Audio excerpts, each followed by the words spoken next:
Alam mo, ang nagustuhan ko sa unit na to, hindi mo na kailangan pumunta sa Tagaytay para makakita ng view. Kasi from here, kita mo yung napakagandang view ng Laguna de Bay.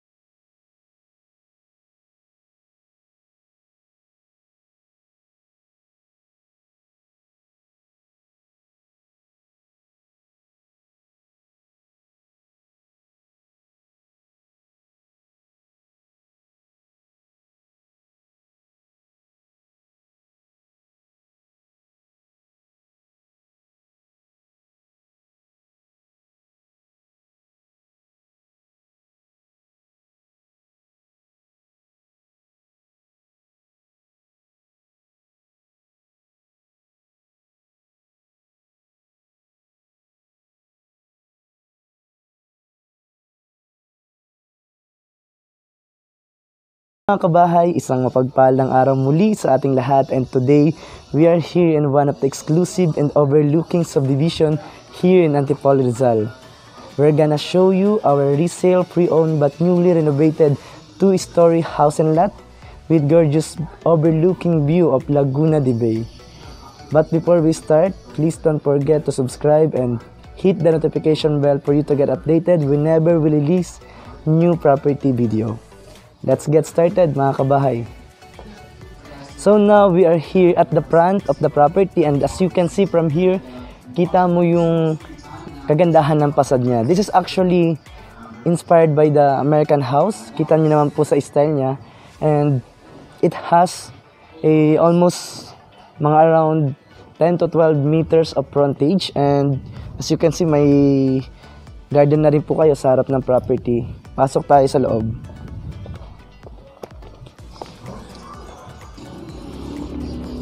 By the way, mga kabahay, itong property po na to ay nasa around mga 10 years na po. Pero ang kagandahan dito, hindi mo pansin na ganun na siya katagal. Kasi well-maintained po yung property. Actually, yung first time kong makabisit dito, talagang akala ko hindi siya ganun pa katagal. Kasi talagang makikita mo mula sa labas ng bahay hanggang mamaya sa loob, makikita mo na hindi pa siya ganun katagal. Na talagang well-maintained yung property na to. So check natin kung ano yung meron sa side na to.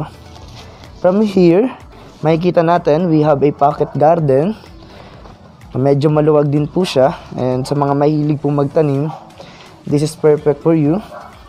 And so kung may mga alaga kayong mga aso, pwede rin po ito maging playground nila.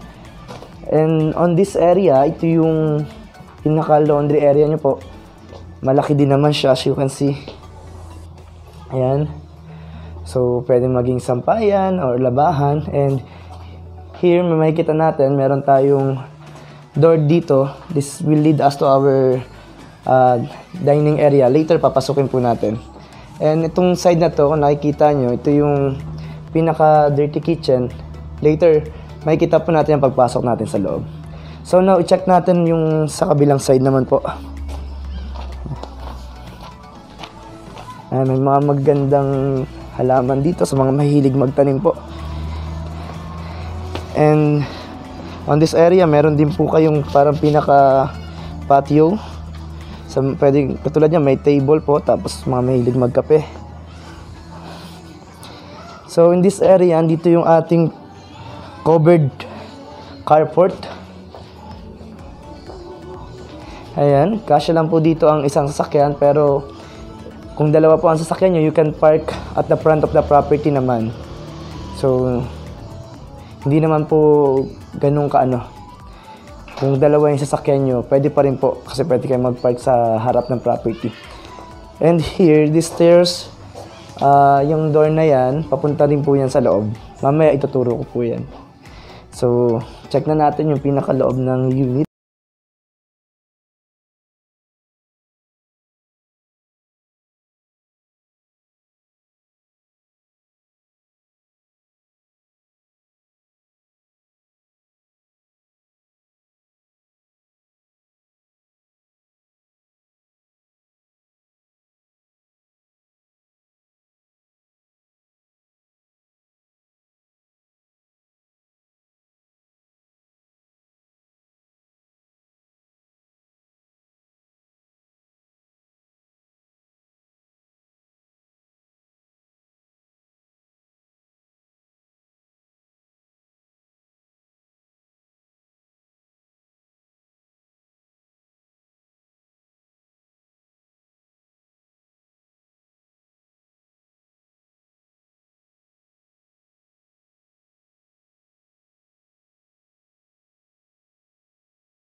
po and welcome to your future home. Anyway, aside dito sa ating main door, we have a screen door para pag gusto nyong buksan itong main door tapos isara nyo yung screen door, hindi papasok yung mga safe from the insect sa labas. So in this area, makikita natin ang ating living area. Anyway, I forgot. Yung mga gamit po pala dito sa property na to, kasama na po sa turnover. So, bali, fully furnished po siya mga kabahay. So, yan, kasama na yung sala set. And on this floor, andito rin po yung ating pinaka-master bedroom. So, usually, di ba, nasa second floor siya. So, itong unit na to, nasa ground floor yung ating master bedroom. So, this is our master bedroom. And like what I said a while ago, kasama na po sa turnover yung mga gamit na makikita natin. So, sa master bedroom, kasama na po yung kama na to. And by aircon na din po siya. Window type of aircon and ceiling fan. And meron tayo ditong sliding window. Dalawa po yan. So, from here, you have the view of your garden. So, maaliwala sa mata. And of course, hindi mawawala ang kanyang walk-in closet. And master's bathroom. By the way, yung ating master's bathroom, mayroon na rin po yung heater.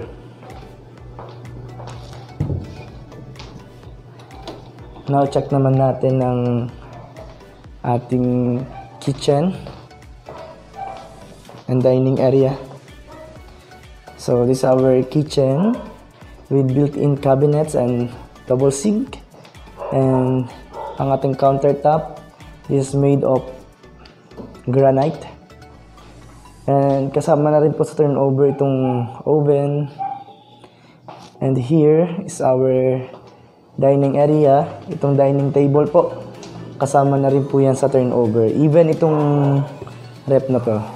So talagang sulit po yung price ng property sa mga kasama na pong gamit. And here is our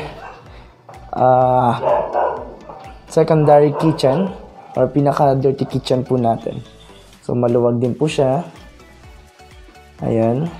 So, yung mga gamit dito, kasama na din po yan. And yung tatanong nyo po na area na yun, dyan po ako nakatayo kanina. So, pag inopen po natin to, we have an access going po dun sa ating garden area, palabas po ng property. Nakasara lang po siya ngayon. So, check pa natin kung ano pa yung meron dito sa ating ground floor.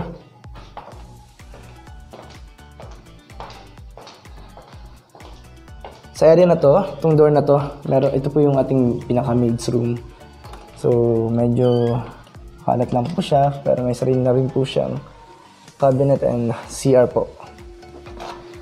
Ayan. And this door is our secondary door going sa ating parking area. Ayan, so kung may mga pinamili kayo, pwedeng dito na dumaan, going na agad sa kitchen. And we have a powder room. Ayan, powder room po natin, pinaka bathroom po natin dito sa ating ground floor. Ayan. So, we're done to our first floor. Let's go to our second floor.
Finally, we're here to our second floor, and on this floor we have 3 rooms.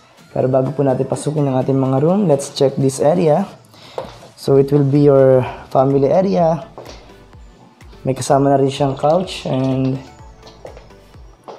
then table.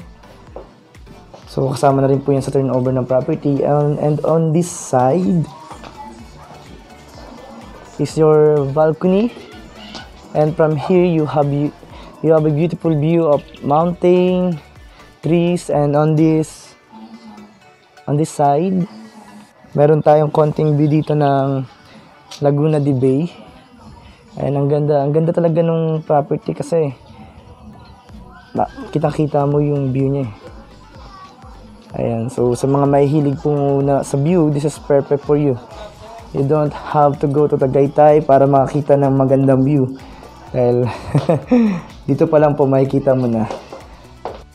So let's go to our rooms. Check natin ang ating bedroom number 1. So meron na rin siyang bed and built-in cabinets. And of course, meron na rin siyang window type aircon. So maluwag-luwag yung room na to.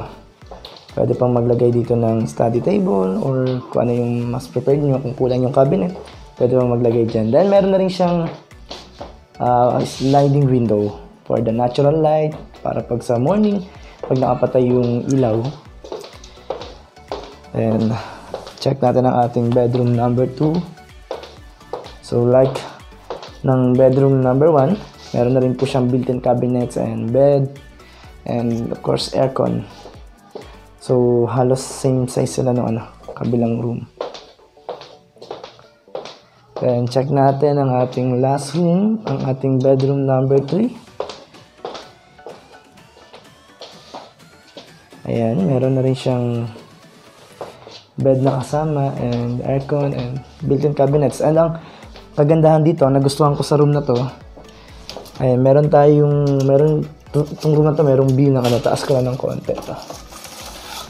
Ayan, meron siyang view ng Laguna de Bay and view ng mountain. So check natin yung ating balcony. But before natin i-check itong area na to, ayan, as you can see, may existing siya na table. Kasama na siya sa turnover.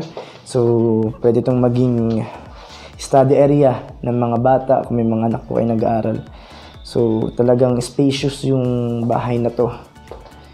And over here is our balcony, and yung nagpaganda dito, alam niyo po kung ano yung magandang view ng ating Laguna de Bay. Ayan, kitang-kita naman sa camera, I think. Ayan. Then yung area na yan, may side dito na kita mo yung Mount Makiling, hindi ako nagkakamali. Ayan. So, ang ganda niya. Hindi mo na kailangan pumunta pa sa Tagaytay para makakita ng ganyang view. Kasi from here, kitang-kita mo yung view. So, ang sarap lang pag sa morning, magkakape ka dito, tapos may ganyan ka na view. So, we're done sa ating second floor. And I forgot the common bathroom. Ayan, alimutan ko yung common bathroom natin. Ayan. So ayan, meron na rin po itong heater. So that's it. Finally mga kabahay, we're done to our house tour today. And kung nagustuhan nyo po ang aming video, please don't forget to share, like, and comment to this video. And don't forget to subscribe to our YouTube channel and hit the notification bell for you to get updated whenever we release new property video. And sa mga naghahanap naman po ng bahay within Rizal area, if you're interested with this property, with this particular unit, please call us at 095627655152. We are always willing to assist you mga kabahay. And you may also message us through our FB page at Realty Del Moreno. Once again, this is Rodelio Moreno from Homescape Realty, your property assistant, your dream home. Let's turn it into reality. Thank you so much. God bless and stay safe mga kabahay.